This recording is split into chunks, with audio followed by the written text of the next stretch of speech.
predstavitvi knjige Razprava o spektaklu.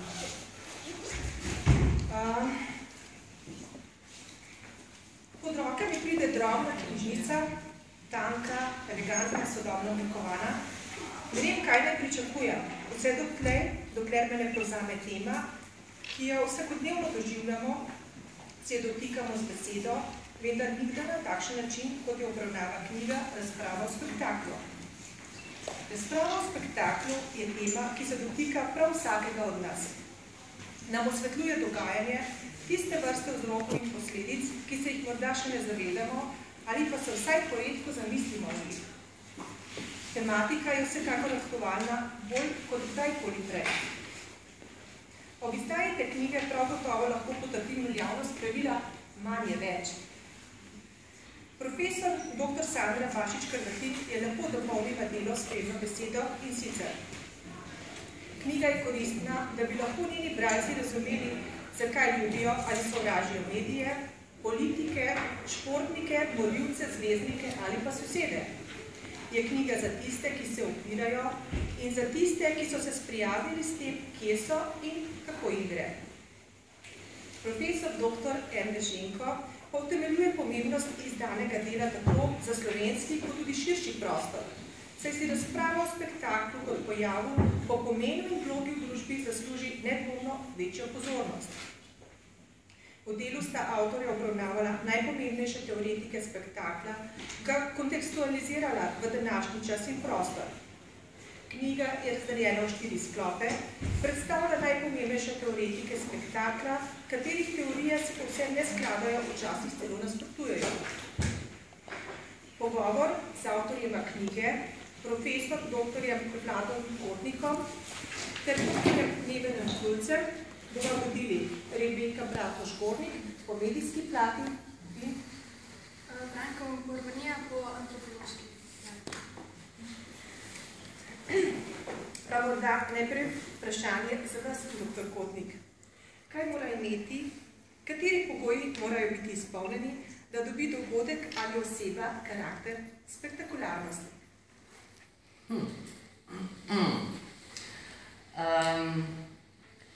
Bom odgovoril z eno nadrobnostjo zgodovinsko.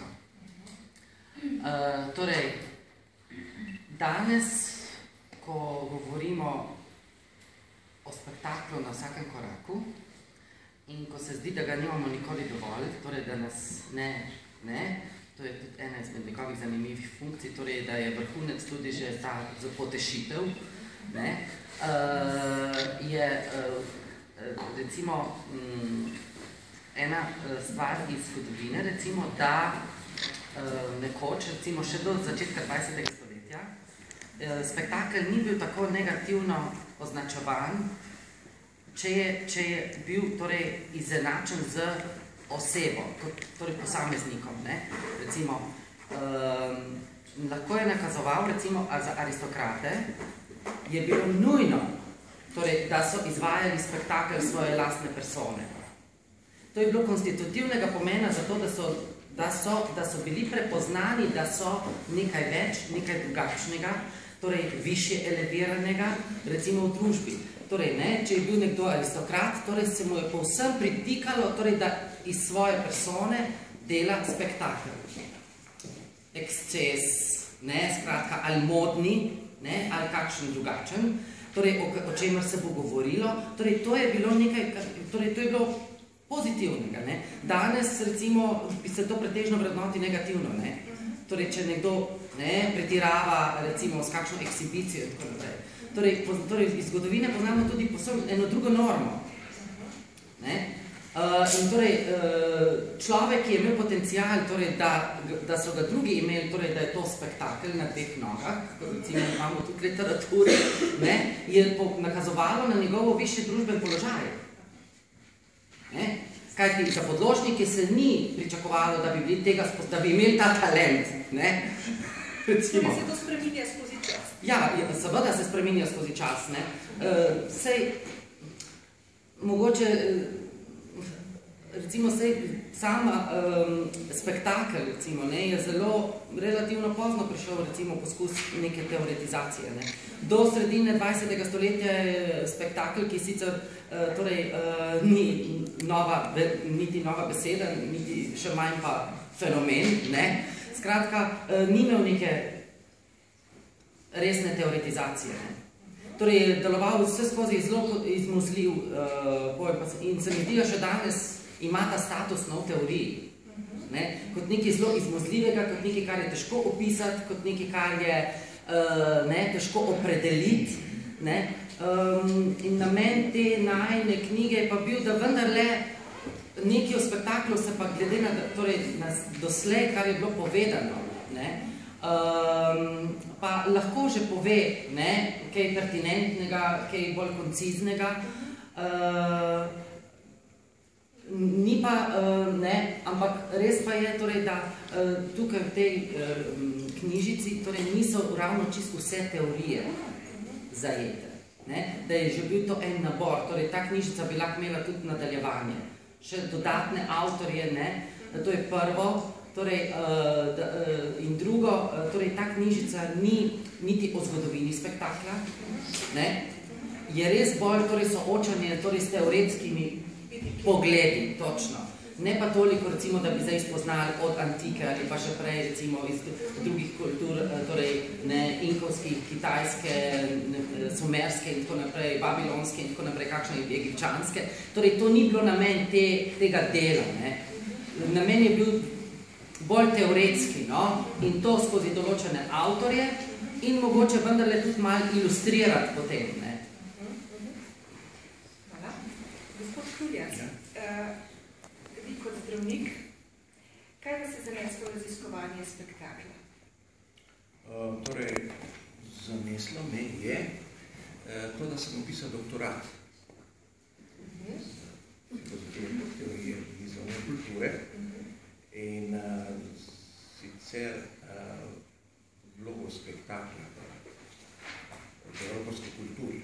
Zakaj ravno vlogo spektakla? Zaradi tega, ker je torej doktorat zaradi tega, ker je v evropski kulturi prišlo do izrazite spektakularizacije teh evropskih predstav, koncertov, velikanskih, gigantskih standardnih performansov, ki so maksimalno spektakularizirani, seveda in ta spektakularizacija omogoča enostavno, da se v evropski kulturi ponavlja déjà vu fenomenost. To sem pač v doktoratu konkretiziral na eni skupini, to smo darovali s tomu, ki vsi poznamo, ki so na sceni že 50 let. Zdaj, ko gledamo njihovo delovanje, imajo 3 faze, ki so vedno krajše 10 let, produktivne faze, ko so nastali njihov hit produkcija emblematične antologijske skladbe. Potem ima eno fazo, ko pač oni nekako stagnirajo, prišli so nek konflikt v vsaki skupini, skoraj so razpadli, da bi v 3. fazi reproduktivni, ki je že 30 leti, oni non-stop nenehno ponavljajo svojo prvo fazo hit produkcije, torej te svoje standarde, da tako rečem.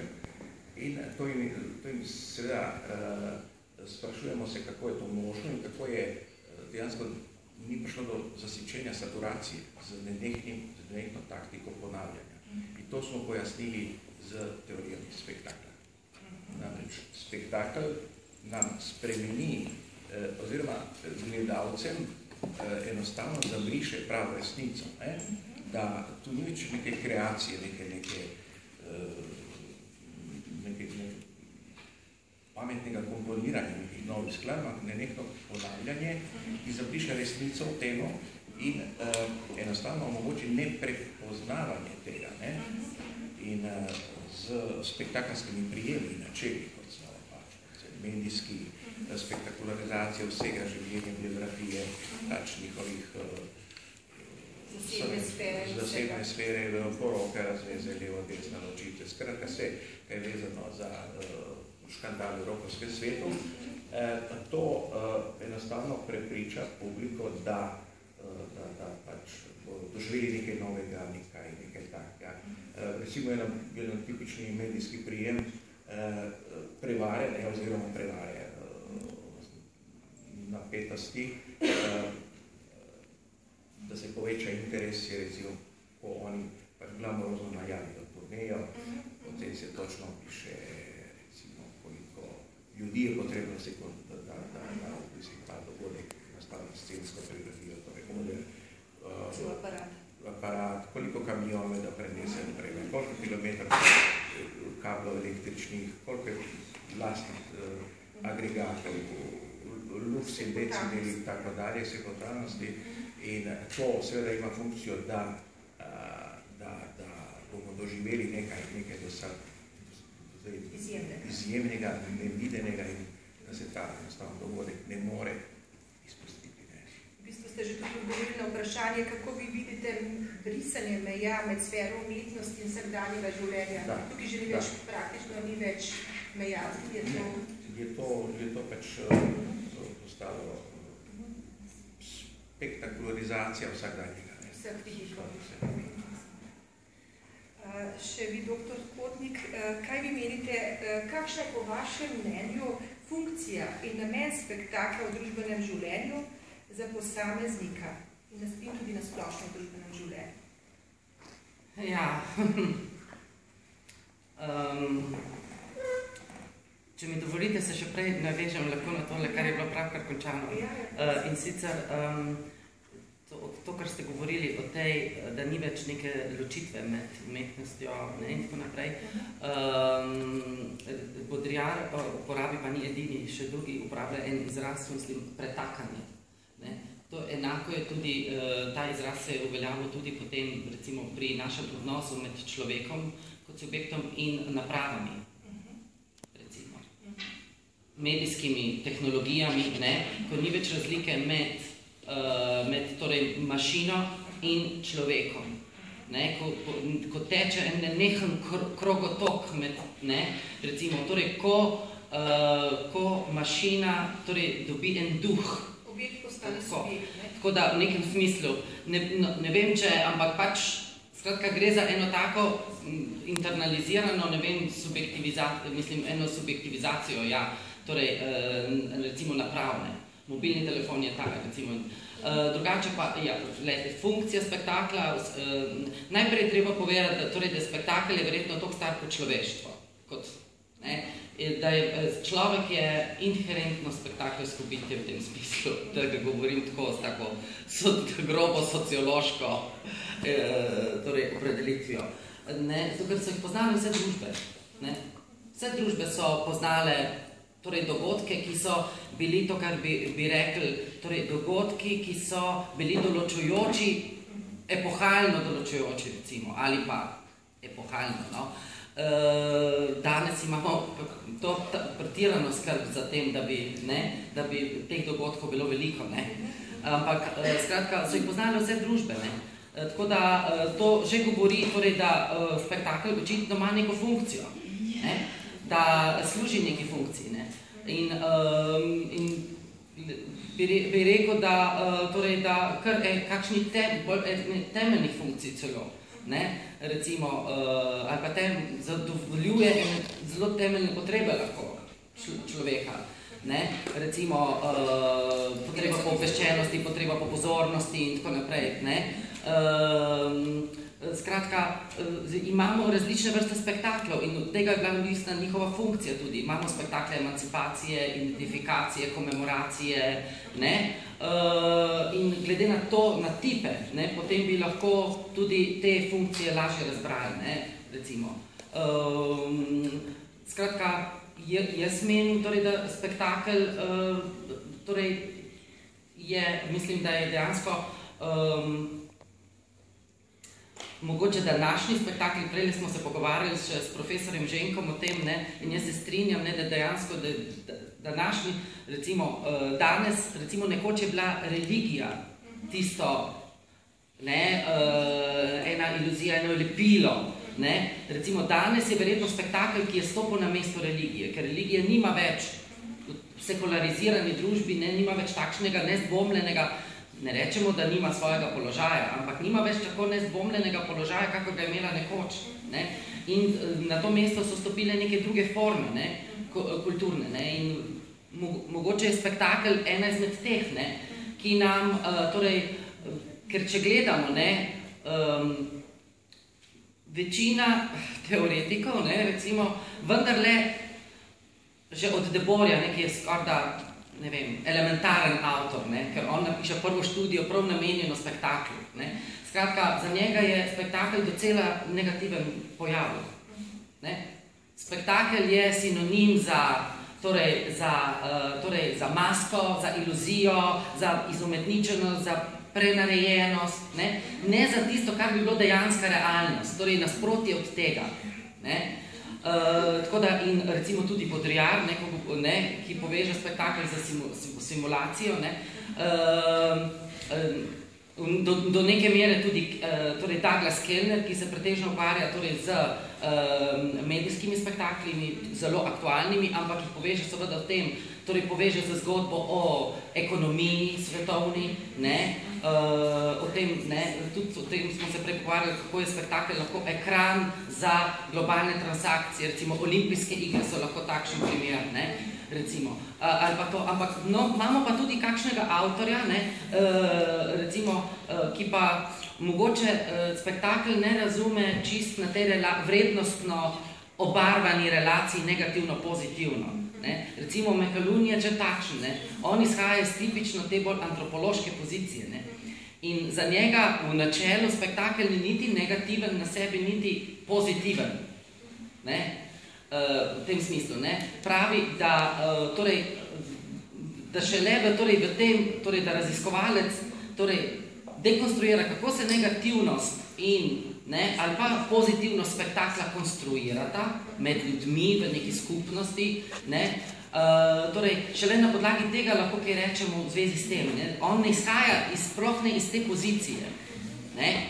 Izhaja čisto ene druge torej, epistemološke pozicije, ko pristopa k spektaklu.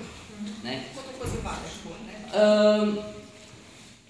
Mislim, kot raziskovalec, ja, ampak vse tudi drugi so bili, ne, so bili, torej, ampak, torej, raziskovalci spektakla, ne, ampak, ali pa so mislili spektakl, ne, ampak so imeli eno drugo, po moje, epistemološko izhodišče, ko so pristopili k spektaklu, ne. Tako da, zato pri njemu ni te take domnevno obsodbe spektakla kot nečesa, kar je čigumi za naše oči, ne, recimo, v tem smislu, ne. In pokaže tudi na, recimo, kakšne njegove pozitivne plati in tako naprej, no. Ne. Gospod Kruljac, zapisali ste, spektakl je zatresel znanstveno javnost leta 1967, ko je francoski avtor Debord objavil knjigo z naslovom Družba spektakla. V čem se je kasneje odražala prelomnost tega trenutka, na kaj je vplivala ta objava, ta izdaja knjige? Kaj vi menite? Ja, mislim, odziv je bil in eho te njegove knjige. On je prvič posegel v srž spektakla, torej pokazal njegovo pravo naravo delovanja v družbi. Ne? Pokazal je, da to ne bil pač pripadnici socialističnih internacionalnih istotnici, torej misleci so videli nekako opazili, da ta družba gre v pač neko potrošništvo, medijsko ekspanzijo in alienacijo. Ne. In da je ta scena, ne, postala neki svetonazor. In v svoji teoriji on razvije neko posebno filozofijo zavesti, ki je pripravljena spektakl. Spektakl so pač to razmerje prek podob do sveta. Podoba pa je enega prevara. Podoba je laž, podoba je popolna predstava ekonomskega sistema ali kopija kapitala in funkcija mu je, da zamegli realnost in da nekako kolečno svet oziroma naše doživljenje tega sveta. Torej, mi smo okroženi z nenehimi podobami, torej lažnimi reprezentacijami. Celo s temi podobami mi usklajujemo naše vrednote in odnos do sveta. In pravi, da nas pogojujejo bolj te lažne reprezentacije, kot pa bi so naše osebne kvalitete, recimo, genska struktura, da bi mislim nas. Tako da je to, ta spektakl je glavna gonilna sila in perpetuum mobile, ki se dogaja v svetu, vse v smislu, da stvori nove vrednote, ki so vrednote potrošništva, vrednote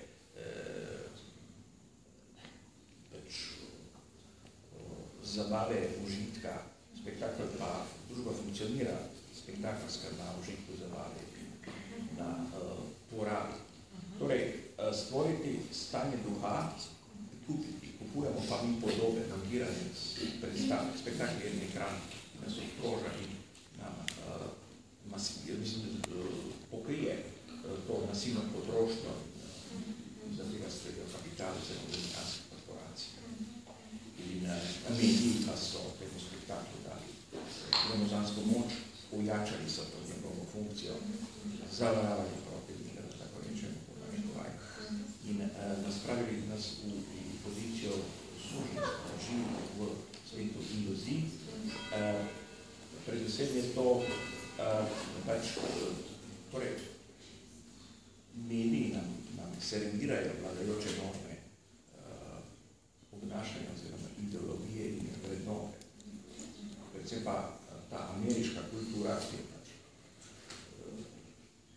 globalizacija, amerikanizacija sveta, torej kaj se dogaja v Ameriki, bo v svetu prejelo do vsake poslanstva. Vidimo, to se, ko sem bil pred 20 let v Ameriki, prvič nekaj več, pa sem videl na kupovalne centre. Pa največ me je fasciniralo dejansko količina odpadkov, ki so napravljali, srednjokratno uporabili za jesti za vodu, to je bilo nezamisljivo, mislim. In zdaj spet se isto to, pač ti žični, frenetični tempi potrošnje, so se pojavili tudi pač tukaj, in ljudje več ne vemo, ali kupujemo nekaj za preživeti, ali nekaj, kar ne sploh ne potrebujemo. In zato Debord pravi, da kupujemo, oziroma te potrebe so pseudo potrebe, torej nekaj pseudo zadovoljstva. Vse, kaj potrebno ni, je te blago, je to fetišistični obliki, torej da sproža željo in poželjenje. Zdaj mi gremo konkretno na rock koncert, ne kupujemo dogodek, taka pa vstopnico, da bi to doživeli. In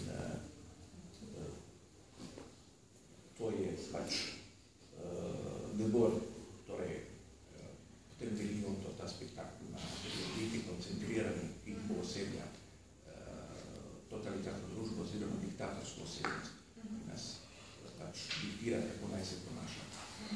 Tako je tudi recimo reklamni sistem. Reklamni sistem je konotacija par excellence, torej reklamni sistem. Mi kupujemo dejansko produkt, ki nam je usiljen, administriran preko reklame, nezavedno. Jaz tudi pijem kavo, alkohola ne, ko pridem v neki kafič, pa sem recimo 5-6 kavo že spil. Pridem takar, kaj goste, pa kaj bilo ne bilo z Coca-Cola bute. A so obraženi? Se pravi, kaj se zgodilo? Zgodilo se, da mi se skozi desetletja, neko sem bil tak mali, pa do danes enostavno ta Coca-Cola so mi podzavestno pač spravili možgane. Pa cel niz psihologov, raznih delov v trgovinskih centrih, pač točno po barvah tam stavite ali persili te pravne praške, in ker so pač to strokovnjaki, ti so v dilemi, dobro, če pride moja žena, soproga kupi, pa točno ve, bo kupila to zaradi tega. Jaz nimam pojma, me pošli in reče, točno kupi to in to, jaz sem kupil po tej neki spektru barv ali po tej reklami, ki je non-stop sume. Kar ste največkrat slišal, ne? Kar sem največkrat slišal, ne. In torej sve se danas spektakulizira. Vsaka vrsta komunikacije ima spektakla. Spektakl se pravi, to je korporativni interes. Naj si gre za blago, naj si gre za promocijo, za predstave razne multimedijalne projekte, se za to spektakulizira, z namenom, da vam spravi že. Si mu greste v neki blagovni center, v tuš, ja je žena, pa gremo, ajde malo, pa kupimo to, pa on gre, jaz bi to vidim, prizerti se lahko, jaz bi šla na frizuro, dobro gre na frizuro, ja ta čas gremo pa kupim to, pa potem se rečemo prijatelji, gremo na kava. No na kavi, ajde tu pozne gremo na kosilo. Potem otroci vidijo, da je kino tam, pa gremo v film, pa opet tu, oni spet gremo kupiti neke štace, zvečer nimaš denarja, kaj je bilo? Torej na delu je bil blagovni spektakl, da se vpljačka.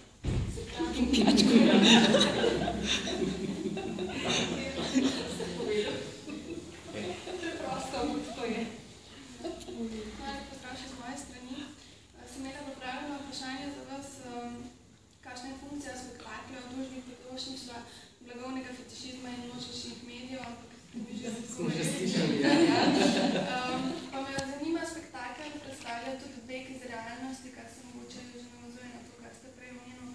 Zakaj smo tako naklonjeni temu begu iz realnosti, te situacije, ki nam definuje spektakel? Zaradi tega, ker smo enostavno v današnji družbi opiljeni in pa še dejansko neka fascinacija, iščemo tu človeka komunikacije preko spektakla. Mitski drugi je tako imenovani, ki nas vpravi do blagovni fetišizem, ali je to neki rock koncert.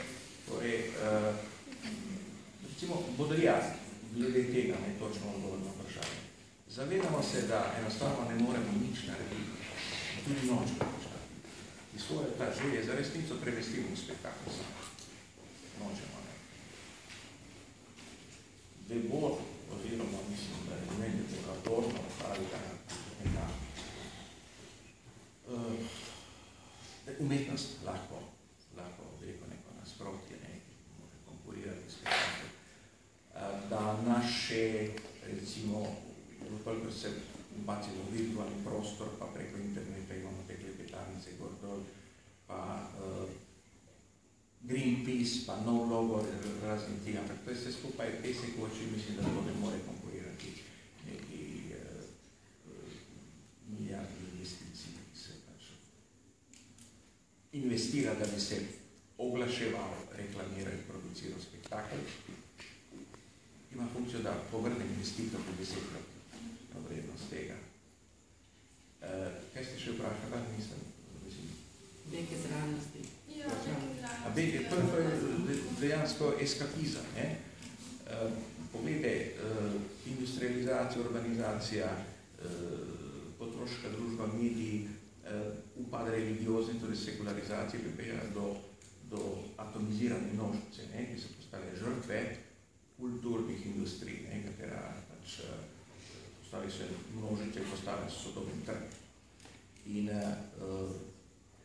enostavno ljudje so pa nezadovoljni svojim življenjem. Predvsem recimo ameriška nacija, oni so njih non-stop pumpajo z idejo ameriškega sna, American Dream, kaj pa biti bogat, biti gej, biti večno mlad, biti uspešen, biti. Tako da, in če nisi tak, enostavno, ker je to nekam, ker je to že ko si dojenček, ti to enostavno cepijo v možgane, če to ne dosežeš, si na nek način manj vreden, imaš občutek, nekaj komplekse ti nabijajo. Tu, jaz sem v Ameriki tudi spet se vračam na isto, imate tam v te blagovne centre, in imate ljudi, ki so zaposleni v trgovini, recimo čevlje. So čevlje za neki višji sloj. Ampak tam imajo zaposleno eno gospo, dela v Saboru, iz srednjega, razvili se po oblečne in tako dalje, no si izprobava nekaj luksuzne čevlje. In to funkcionira za tem, da pač to gremo, pa vidimo izložbi, kako si ono lahko to privošti. In vsaka deseta pade, pa gre pa si to kupi tudi. Da bi celo take nizke, perverzne, deviantne te prijeme na kapital, da bi dosegel zadnjega potencialnega kupca. Sama glasba v nakupovalnih centrih, ki je klasično glasbo, da ste imeli pri odrasli nekaj trgovini blaga, tekstila, roku glasbo ali pankerje, ko ste imeli kavbojke za mladino, za otroke v Disneyja pa tam. Odgovarjacza glasba tudi strukturira našo potrošniško mentaliteto in nekako vpliva na boljše razpoloženje, nas relaksira in seveda postane nekaj lični kupujemo. Na rock koncertu konkretno, ta publika, ki prihaja, vidimo tam neki kolektivni trans skakanje gore dole, ampak gre za navidezni trans, to je atomizirana množica ali amorfna masa, ki njeno pravo življenje za tem spektakelskim ekranom kokovskega gorišnjega odra. In oni iz tega realnega življenja, ki je za tim odrom, zbežijo v ta koncertni prostor in na ta način. To je tak eskapizem, hočejo doživeti to, kar manjka v samem tem prostoru, je iluzija, ki traja 2 ure in potem misli. In potem se vse to repetira v drugih spektaklih. To je neki surogat, neki nadomestek za nezadovoljstvo. In zakaj so v spektakli potrebni? Spektakli so potrebni, da se zmanjša občutek nesvobode z nenehnim propagiranjem potrošništva, da mi to nekako kompenziramo.